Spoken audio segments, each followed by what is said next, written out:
So let's get, I want to get into some things about the video that I just released. For whatever reason, the algorithm didn't pick it up. So not a lot of people are seeing it. And besides that, there's a few concepts I want to talk more about from the video.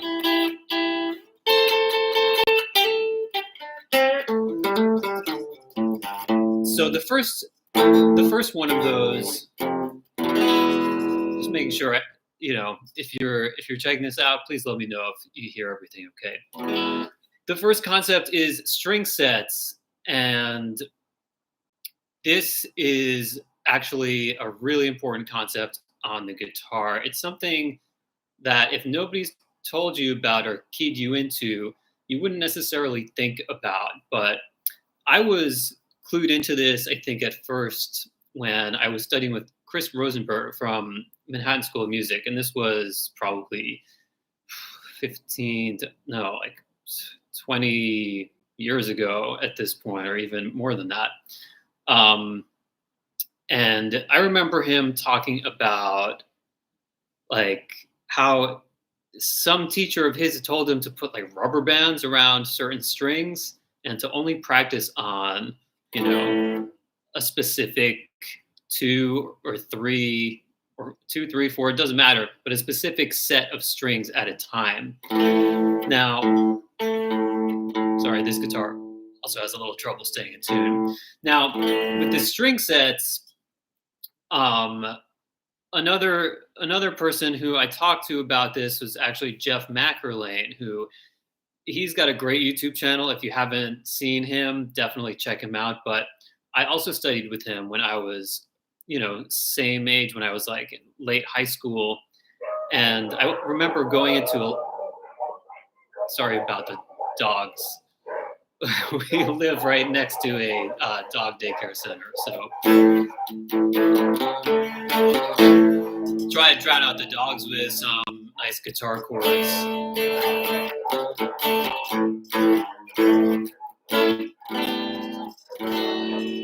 So when I was studying with Jeff, I remember, and I actually brought it up, I went in one day and was like, hey, what do you think of if I only decide to only play on like the lower 4 strings of the guitar?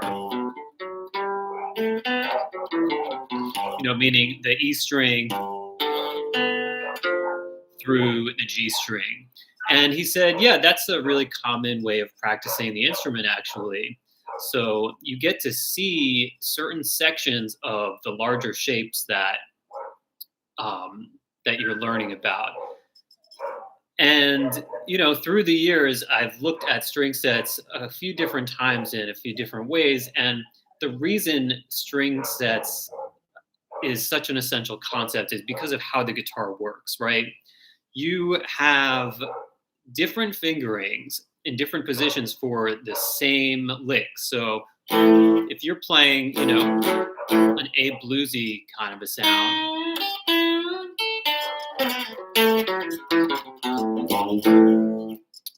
to play that here is a completely different feeling and a completely different kind of sound than if you were to try and play it on the next set of strings up here. It'd be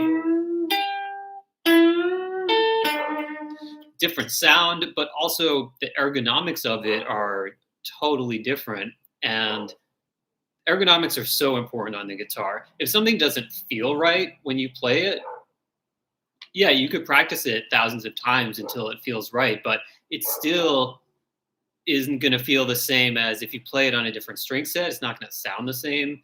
So yes, you should, sound comes first, but a lot of the time, the position that something feels better in is also going to be the position it sounds better. So that's just one example. Another example, we could play that here. It doesn't feel the same. It doesn't sound the same. And it's super, super essential. If you haven't gotten into like studying and comparing string sets, in terms of riffs, in terms of chords, definitely need to do that. That's like one of the biggest differences between, I think, beginner and intermediate guitarist. Is beginner guitarists, they don't really consider string sets. Okay, so how did I use that in that most recent lesson on triads?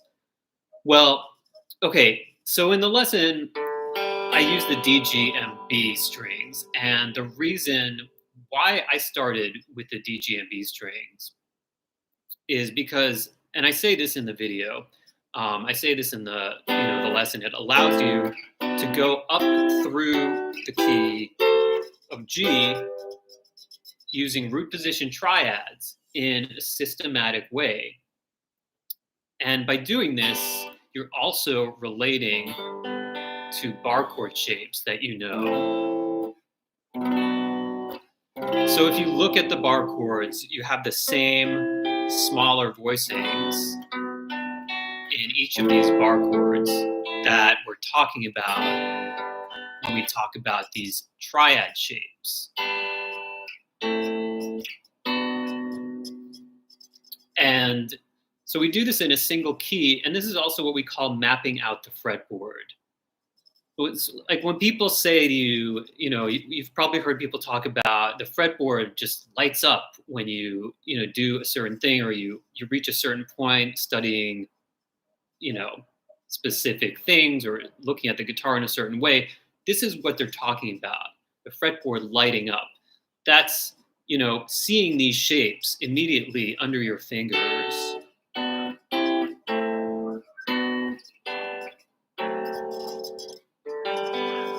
So that's pretty important. The fretboard lighting up, it might sound kind of like this, esoteric thing, but all that means is, you can really see what the notes are that you're looking for. And, we'll get into this more, but this is also kind of what brings you more towards understanding and being able to see voice leading on the fretboard. Now, okay, that said, I think the D, G, and B string sets, looking at things starting with the D, G, and B strings, no question, that's the best way to start looking at triads. And once you see that, you might start to ask, okay, so if these are the three strings from this bar chord, what happens if I take the other string sets from the bar chord? What happens if I take the A, D, and G strings? And absolutely, you can do that. And that's something that actually gets you a different inversion of the chord when you do it. Right here, you have the root position triad. Here you have actually the second inversion because you have the fifth in the bass. Right, the first inversion you can see down here. And once you start looking at all of the string sets, you can start to see all of the inversions and be able to put them together, going up and down and across the fretboard.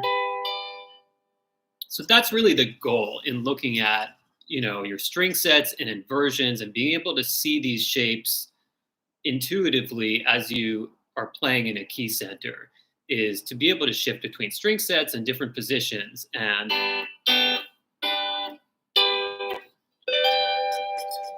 just have it be completely, you don't even have to think about it. You know where these are and you know what they sound like as you're playing them. Okay, so that's, that's about different inversions, and that's the second concept from the lesson. Now, why did I put inversions and triads into one lesson? They're obviously related. And they're concepts that you can get pretty in-depth with just in and of themselves. I could have done two separate lessons, one on just the triad shapes, one on the inversions. But the reason I did both together is because I think it's really important to see them together. In other words, the connection between your triad shapes and your inversions. your root position triad shapes, which in the lesson, we looked at inversions for 1, 4, and 5. We didn't look at inversions for the minor chords.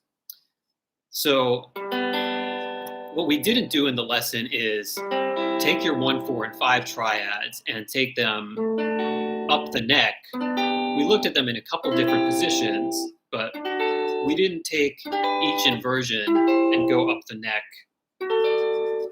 going 1, 4, 5, 1, 4, 5 in all the different positions. So that's something you can do that actually wasn't covered in the lesson. Once you can see all the inversions and the triad shapes. But that's a little bit of a sidetrack. Why I put these in one lesson is because you need to see the connections between the root position triads and the inversions. I did a lot of inversion stuff when I was studying at Oberlin Conservatory. We did inversions of all of our seventh chords. So, F major 7 going up the neck. We did minor 7 chords. We did all the different types of seventh chords. And even if you're not into jazz, this stuff can be super helpful in terms of just seeing where things are going to fall on the fretboard. And in terms of hearing things, you want to hear things before you play them, not, to let your fingers do the work. I get a lot of students sometimes, I ask them to take a solo and they're just kind of like,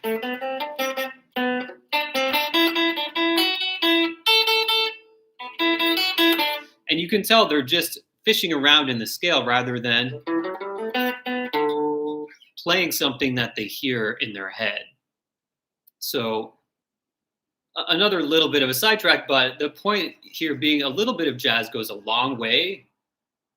No matter what kind of music you're into playing, it's going to take your playing up a notch. No matter if jazz has nothing to do, if you think it has nothing to do with the kind of music you like and that you want to play, it doesn't matter. You should learn a little bit of jazz and you'll see how much it does for your playing. Okay, and that brings me to the third topic that I covered in the video, which is voice leading.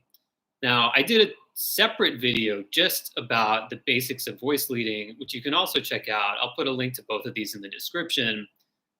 But the voice leading that we covered in the recent Triads video was just about being able to see in one position where the common tones are between your 1, 4, and 5 chords. So here's the common tone, that D, between the 1 and the 5 chord. Here's another common tone between the 1 and the 4 chord. Now, you can do this in all of the 3 positions where you can play 1, 4, and 5, but it starts to become really interesting when you start to use it to connect different types of chords. So if we start to include minor chords, now all of a sudden we change one note in the chord. Now that's an E minor chord. We change one more note. Now it's a C major. We can keep going with this in a systematic way, changing one note. Now we have an A minor chord. Now we have an F sharp diminished, D major. You can do this up and down the whole neck. And every time you change one note, you've reached a different chord within the key. By the way, that's another thing that is covered in the video that I just put out. It's called Triads, Inversions, and Voice Leading. And again, there's a link to the description. There's a link in the description to that video. But changing one note at a time, you can always get to another diatonic triad, is the point. Even if we go the other way, starting on the G from here, now we're on a B minor triad, right? Which you know from your B minor bar chord maybe. From this B minor, change one note, bring the G string, down a whole step, and now you're on a D major chord. So this is voice leading essentials. This is a voice leading exercise I go through with my private students a lot, is this exercise of finding the ways you can get from one chord to another in a key. And it doesn't have to be changing one note. It can be changing two notes. You know, you can say, I'm going to go from G major. That's what we did before when we went from G major to D major. We changed the notes G and B. We kept this D. We changed the G and the B to F sharp and A. We can continue that. And if we want, we can even start to get into seventh chords, because guess what? If we keep that D as the common tone and we keep descending with the D and G strings, now we have an E minor 7 chord. So it just goes to show how experimenting with voice leading is, you know, it's one of the things that for me was like really eye-opening. It really kind of made things click in terms of understanding the fretboard, being able to play freely, feeling like a real guitarist, feeling like I really know what I'm doing. That was one of the top things that I did, was voice leading. And it all comes from understanding the triads, inversions that I talked about in this week's lesson. So that's it, a quick live stream for today, but go check out the lesson. I'm going to put the link in the description as soon as I finish the live stream here. And it's a little less than a 10-minute lesson. So it's pretty dense, but you can get through it pretty quickly, and you can always go back to it later. So I hope you guys are all doing well. I hope you're having a great day, and I hope you have leveled up at least a little bit in the last 20 minutes here with me. Okay. Hope you like and subscribe, and I'll see you next time.